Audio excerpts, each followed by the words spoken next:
ride at dawn, or we are hunted. Your will, Great Khan. The hosts are ready. Then let the world know whose shadow passes over it. When Monk Khan rose to power as the Great Khan in 1251, he wasted no time pursuing his grandfather Genghis Khan's grand vision, the creation of a world empire. To carry out this enormous task, he appointed one of his brothers, another of Genghis Khan's formidable grandsons, Hulagu Khan.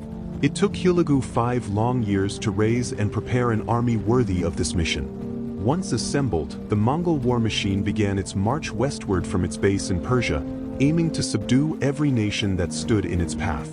Under Hulagu's leadership, the Mongols crushed some of the strongest and most enduring dynasties of their age. The Great Khan had issued a clear decree. Those who submitted peacefully were to be treated kindly, while those who resisted would face utter destruction. One by one, the kingdoms in the Mongols' path bent the knee. Those who accepted Mongol rule even sent troops to join Hulagu's forces. By the time the army reached the gates of Baghdad, it had become a coalition of many peoples, including soldiers from the Kingdom of Cilician Armenia, the Georgian realm, and even Frankish contingents from the Crusader stronghold of Antioch. The legendary assassins of Persia fell before them. The once mighty Abbasid Caliphate, the 500-year-old seat of Islamic power in Baghdad, was annihilated. Soon after, Damascus, the jewel of the Ayyubid dynasty, fell as well. With victory after victory, Hulagu's path seemed unstoppable. His next objective was to march southward, through the remnants of the Crusader Kingdom of Jerusalem, and confront the last major Islamic power still standing, the Mamluk Sultanate of Egypt. In 1260, Hulagu sent envoys to Sultan Qutuz in Cairo, demanding his unconditional surrender. Qutuz's reply was defiant. He executed the Mongol envoys and hung their heads above Bab Zuwayla, one of Cairo's grand gates, as a warning to the invaders. But Hulagu, at that moment, was unable to retaliate. He claimed that he had withdrawn the majority of his army due to logistical difficulties. The region's grazing lands were exhausted, and according to Mongol custom, it was time for the troops to retreat to cooler northern climates for the summer. During this period, the Mongols tried to secure a Franco-Mongol alliance, or at least compel the remaining Crusader states to submit. However, Pope Alexander IV had strictly forbidden any alliance with the Mongols. Meanwhile, the Crusader barons of Acre, still holding out in their coastal fortresses, found themselves caught between two deadly forces, the Mongols from the east and the Mamluks from the south. Despite their long history of conflict with the Muslims, the Crusaders recognized the Mongols as the greater threat. They chose a careful neutrality. In an unusual move, the Crusaders allowed the Egyptian Mamluks to march north through their lands unopposed. Mamluk forces even camped near Acre to resupply, a remarkable gesture in an age when Christians and Muslims rarely cooperated. When word reached Cairo that the Mongols had crossed the Jordan River, Sultan Qutuz and his army advanced northward. Their destination was a small spring known in Arabic as Ain Jalut, and in Hebrew as Herod's Spring, nestled in the Jezreel Valley. The Mongol vanguard, which included units from Georgia and roughly 500 Armenian soldiers from the Kingdom of Cilicia, advanced first. But the Mamluks had one crucial advantage. They knew the terrain intimately. Qutuz used that knowledge to craft a deadly trap. He concealed the bulk of his forces among the highlands while sending a smaller detachment, led by his brilliant Lieutenant Baybars, to confront the Mongols head-on. As dawn broke over the valley, the two sides clashed. Baybars employed hit-and-run tactics, striking hard and retreating swiftly, drawing the Mongols deeper into the trap while preserving his main strength.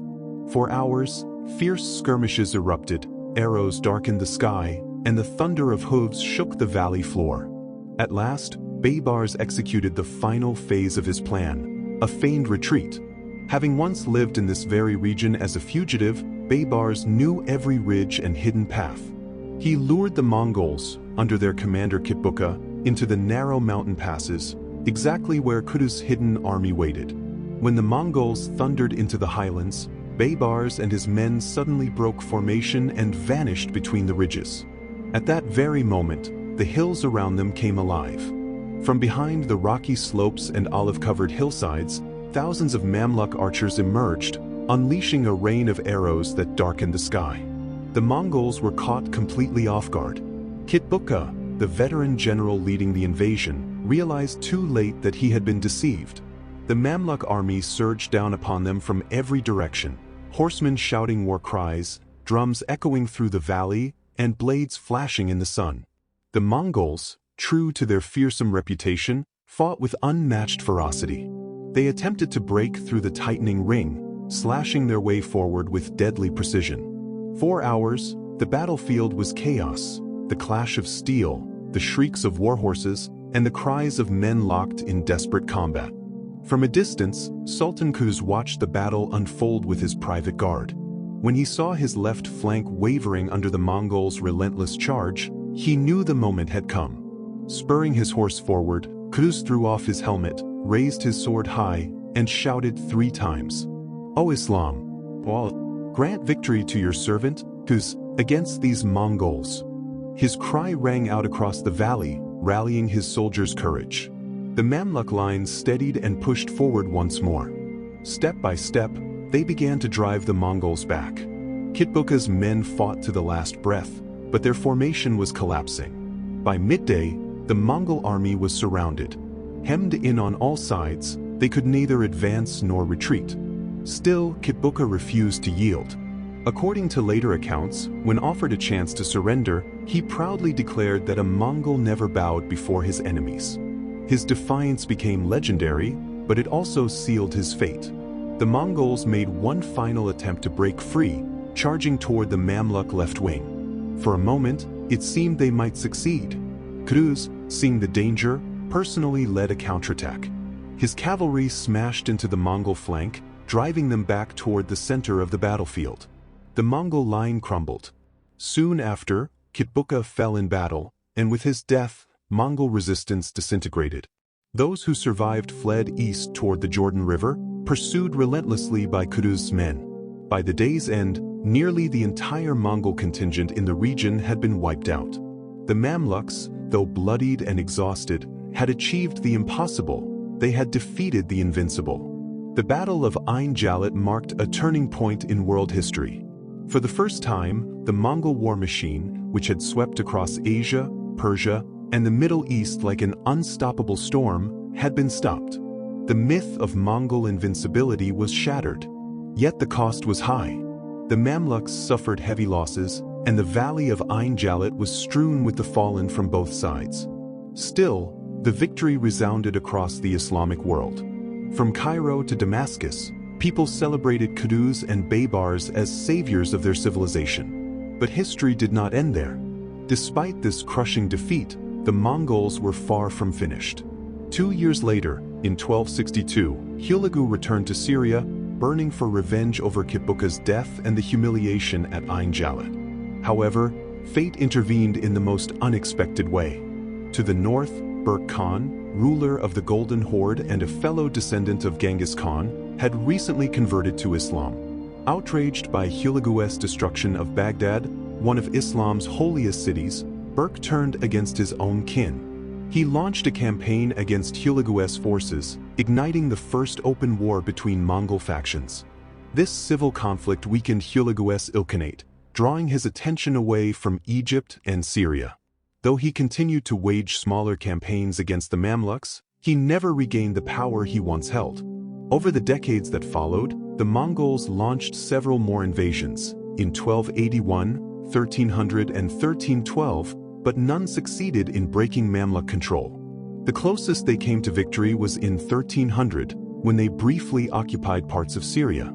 Yet even that triumph quickly evaporated as the Mamluks struck back with ferocious determination. Finally, in 1323, with the Mongol Empire splintering into rival khanates, the Ilkhanid ruler sought peace. A formal treaty was signed with the Mamluk Sultanate, ending more than 60 years of intermittent warfare. The Mongol dream of conquering the entire Islamic world was over. Ain Jalut had done more than halt an invasion. It had preserved the cultural and political heart of the Middle East. Cairo remained a center of Islamic learning, trade, and art, while the Mamluk Sultanate rose to become one of the most powerful empires of its age. For historians, the battle stands as one of the defining clashes of the medieval world, not only a triumph of military strategy but a moment that reshaped the balance of power between East and West. In the echo of clashing steel and thundering hooves, one truth became clear: even the mightiest empire on earth could fall before courage, unity, and the will to resist. And so, at the spring of Ain Jalut in 1260 AD, the tide of Mongol conquest finally met its end.